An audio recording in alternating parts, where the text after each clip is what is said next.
Hello lovelies, welcome back to my channel. Thank you all so much for tuning in. In today's video I'm going to show you how I use very few minutes to wash and style my daughter's hair. Before I would spend hours upon hours for wash day, but now no more.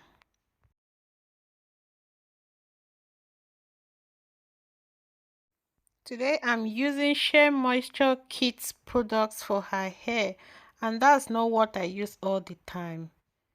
Now I'm done washing her hair, so I'll just go ahead and apply olive oil to her hair. Then I'll cover her hair with a hair toy, and this toy I'll just cover her hair in order to dress her up. Immediately she's done dressing, I'll take it off and style her hair. To style her hair, I'll just take down the twist, and I'm not going to be combing her hair. Once I take down the twist, I'll use my fingers to detangle her hair. Then I'll use a brush just to brush her hair and style it.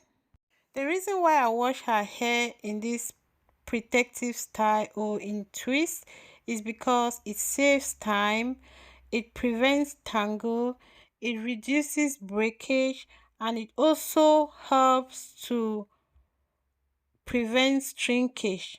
So it has a lot of benefit. That's why I've decided to be washing her hair in twist.